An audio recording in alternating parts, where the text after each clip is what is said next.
So welcome back everybody. We are underneath my firewood processing barn here where we store some equipment and do a lot of work.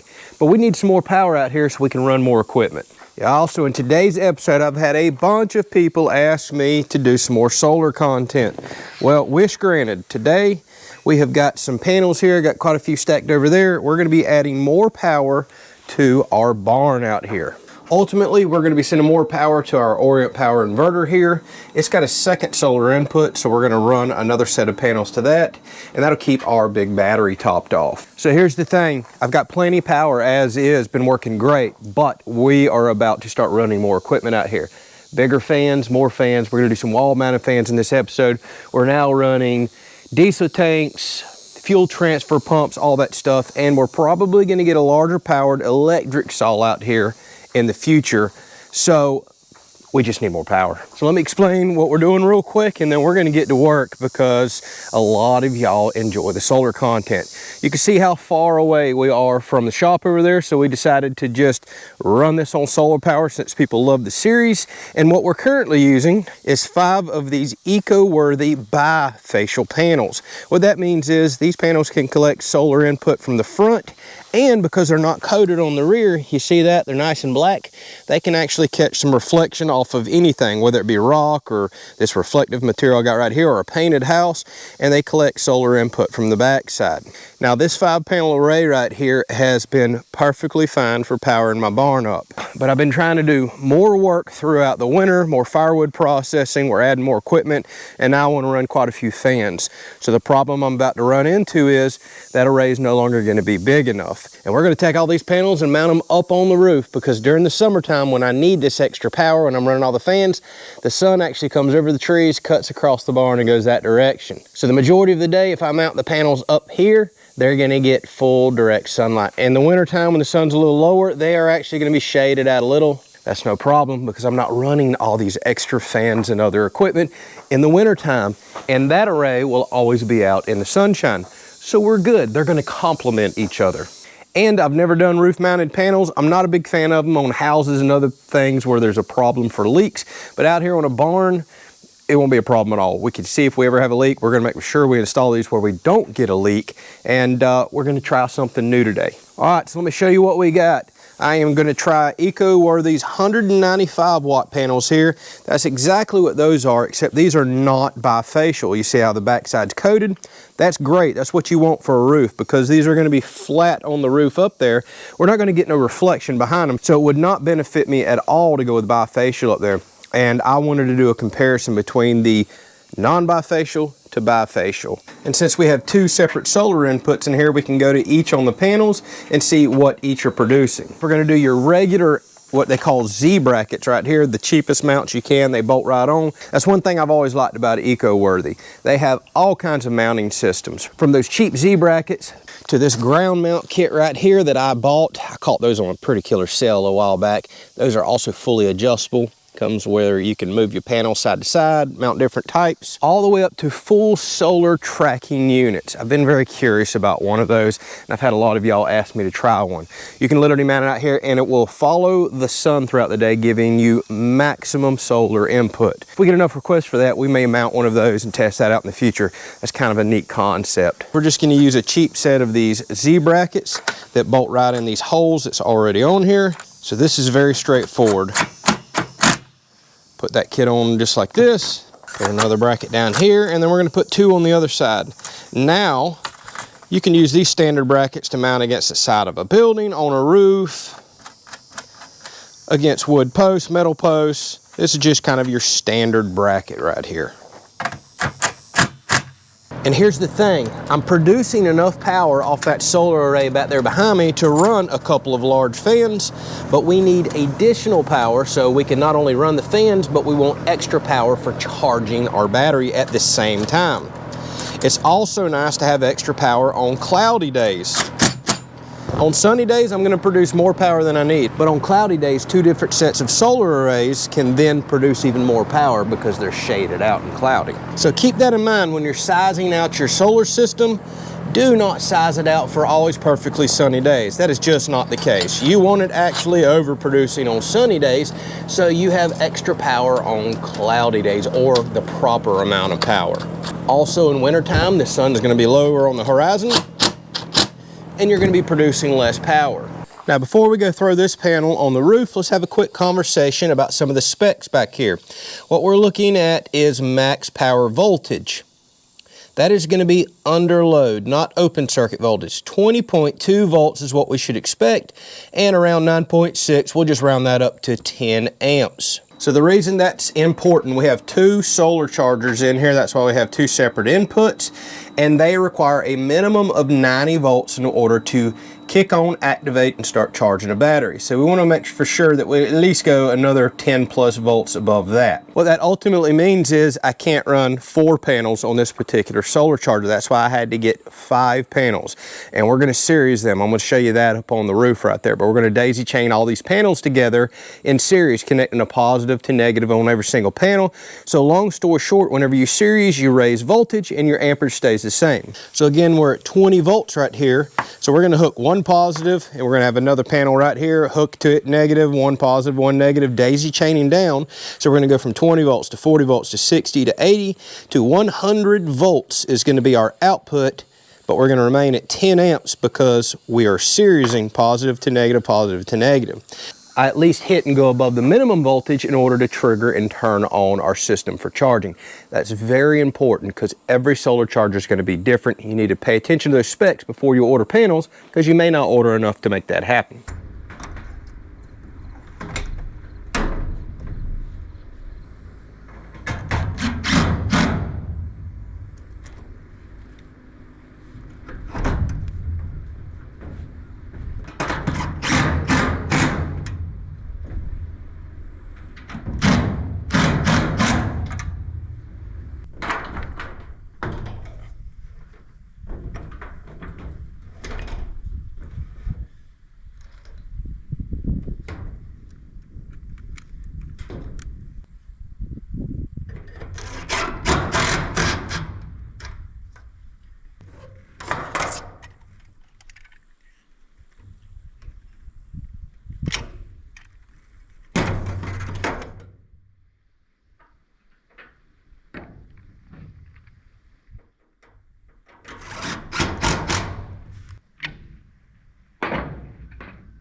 All right, let's explain what I did here. So I just did the standard Z brackets and screwed straight down into the purlins.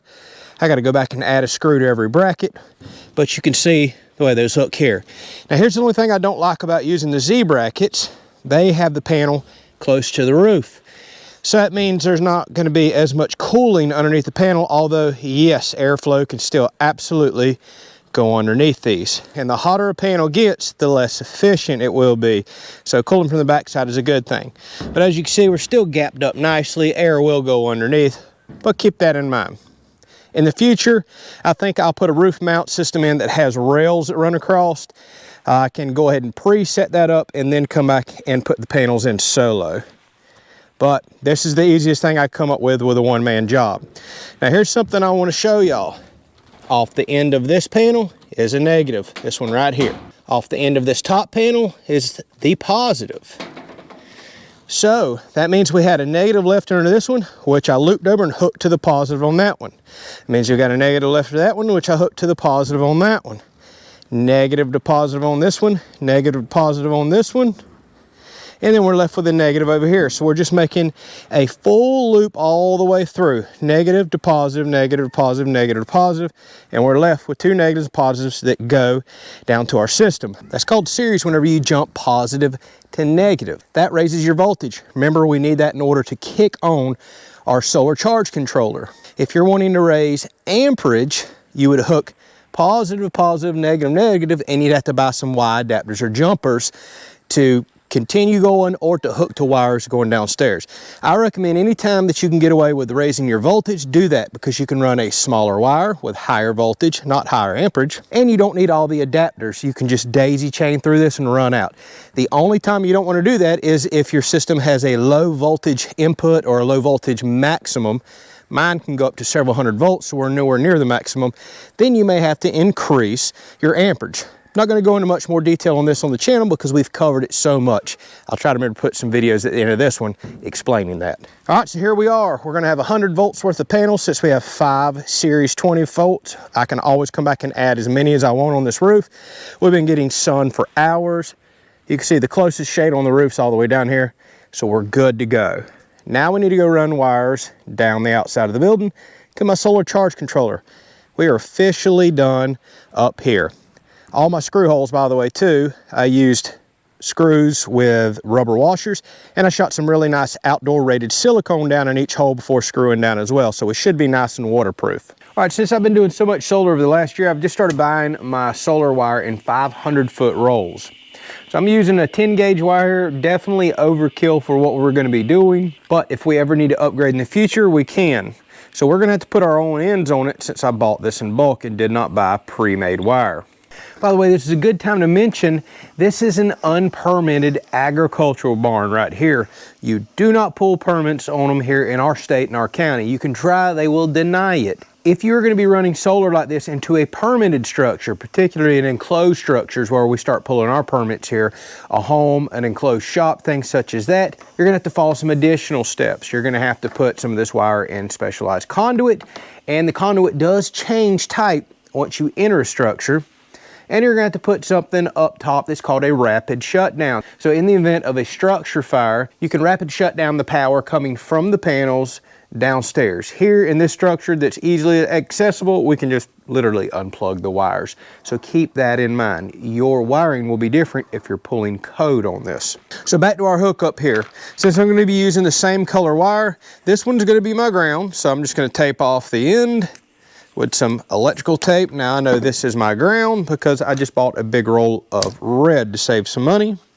And I've went up and verified there is 2 different types of connectors coming from the positive and negative that I just showed you up top. One is going to have a smaller fitting like this, one's going to have a larger. And they go inside of each other in 2 different types of MC4 connectors, these are called. And the little band that you see, that actually seals this off, makes things waterproof. Well, I've verified on the negative upstairs.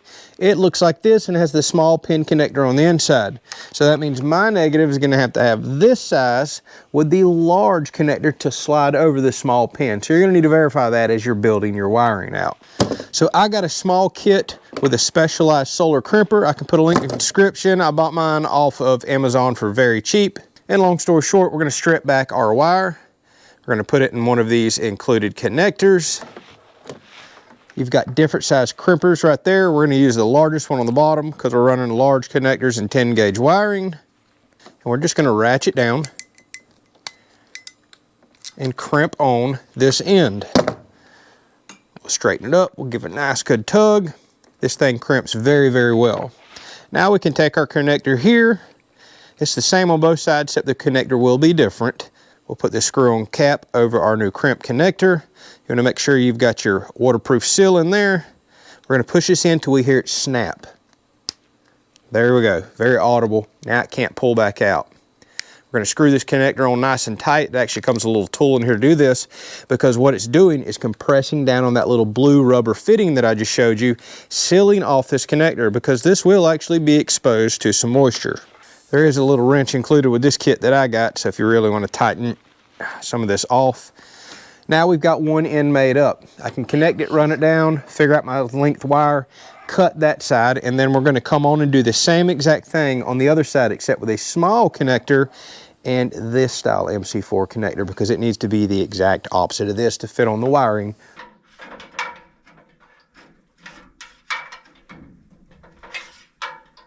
All right, so very straightforward. I've got my wires ran in from the roof. We put our opposite ends on to the proper labeled connectors here. They got positive and negative on them. Again, I may have verified that the pin that I crimped on the inside was correct.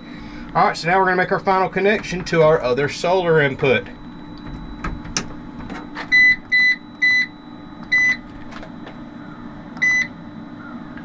So there we are, PV2, 110 volts. Let's go check the PV1. PV1 showing 108 volts. So that lets us know both sets of panels are working. Now the reason we're not pulling power in right now is because our battery is fully charged.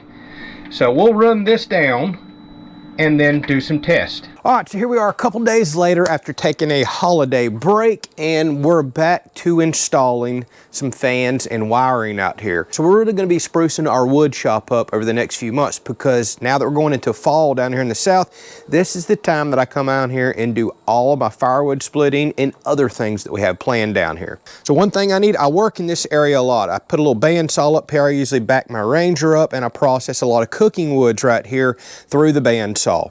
So I really want a small waterproof fan up here, and I just picked one up. The other thing we're gonna put up right here is a cord reel, so I can pull a cord out to this big fan anywhere that I'm working with a log splitter. But this is really all about fans and running electric saws like a little bandsaw. So I've been looking around, trying to find an affordable waterproof fan, and here's what you look for with a waterproof fan. The motor completely sealed in a housing, wiring pointed down. Things like the switch is also designed to be wet, because even though we're protected under a roof right here, we will get blowing rain toward this fan. Waterproof fans can get quite expensive.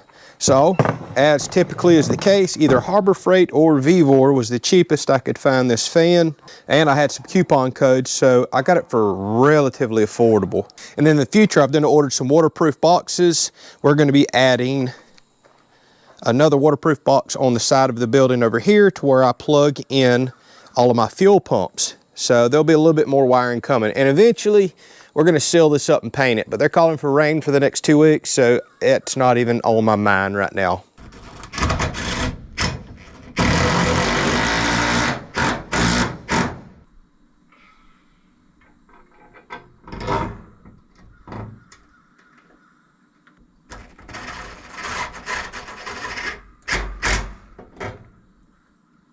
Oh. This alone is just gonna be so nice. Sometimes it's the simplest things. That feels so good. I can foresee myself cooling off underneath this a lot.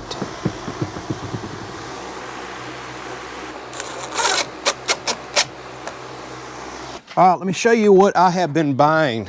I've been buying these for the shop. Love the one I got for the shop. Now I just bought one of these for out here. Once again, Vevor, best price I could find. This is not sponsored, bought and paid for with my own money, but these cord reels they offer are excellent value. So all you do is just pull your cord out. It's got a big, nice retractable reel in there, and it locks every so often. You can hear it click, so you can pull your cord out and stop all the way up to 50 feet. I love these things. All right, so this comes with a simple bracket that we mount on the wall, and we can slide the reel right into it. Thinking that'll be plenty good enough. Now, while this isn't 100% waterproof, I think we're gonna be okay. We're underneath a pretty good overhang.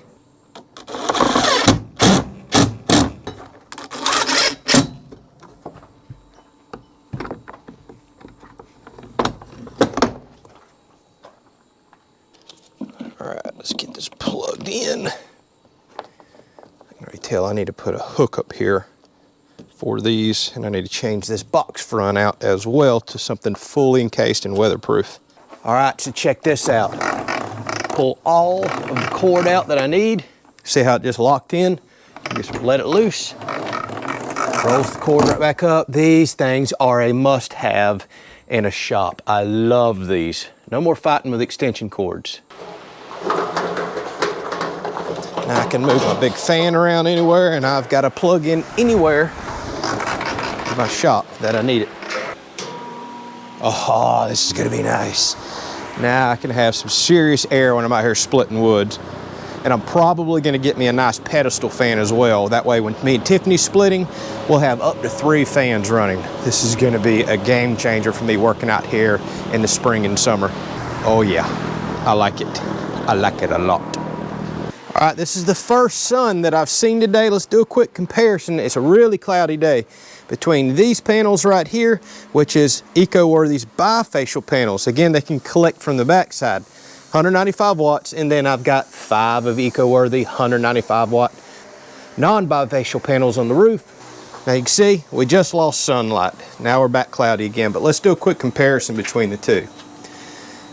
So PV2, that's the panels out there with bifacial panels pulling in 190 watts. PV1, that's the ones on the roof, 150 watts. Interesting. 220 on PV2, that's going to bounce around as the clouds are moving. Still 150 on PV1. Now there could be 2 reasons for that. One, I could still be getting some shading from the trees up there. We're going to run this test again in another hour. Or 2, bifacial panels may work much better on cloudy days, especially with the reflective material that I have behind them. By the way, I'll put a video up at the end of this where I did some testing on bifacial panels. You can actually pick up some pretty good power for a very minimal investment of something reflective behind it. But this brings us to a valid point. This is why I want extra power. 1, I'm about to run more stuff that's going to use more power. 2, cloudy days. It's supposed to rain for like the next 7 days here. Very little sun is going to be showing up. So when it's bright and sunny, I've got good power from that one set. When it's cloudy, well, now I'm going to get double the power essentially, even though it's still not going to be a lot. And that's because we got double the amount of panels collected. You can still collect solar power even on cloudy days. That's when it really shines. All right, sun's peeking out again. Let's go look one more time. So PV1, that's on the roof, 400, 500 watts, 493, 515. Let's check out PV2, 660, going to 700. PV1, oh, it's about at 600, so they're starting to get pretty close together now that the sun's peeking out. Over 600 on the roof panels, going to 700. Over 700, awesome. So it's going to be hard to get good results, but I'm pulling in 1200 watts right now out of this set, and that's even with all this haze and cloudiness. All right, here we are late afternoon, still spotty clouds, sun's all the way over here, and I'm pointing the camera at it. So definitely not going to be our highest point of the day for input, but I want to see how these panels are catching versus what's on the roof. Give us a general idea between bifacial and non-bifacial. All right, so PV1 is going to be the panels on the roof. We're currently pulling over 500 watts on those. Again, it's late afternoon, not optimum time of the day. Now let's see what the bifacials over there are pulling. 626 watts. So consistently throughout the day as I've been checking, the bifacials have been pulling more power. 530 versus 628, so a decent difference. So if you take away some of the benefits I've done to bifacials, they would probably be very close to what's on the roof. Now I'm going to have to watch this over the next couple of weeks. They're calling for tons of overcast skies over the next 10 days and rain. So it's going to be quite a while before I get bluebird skies, and I want to check it midday. It's 3:30 in the afternoon right now, but midday should give me my best output on both sets of panels. I've already seen one set go over 800 watts one time today.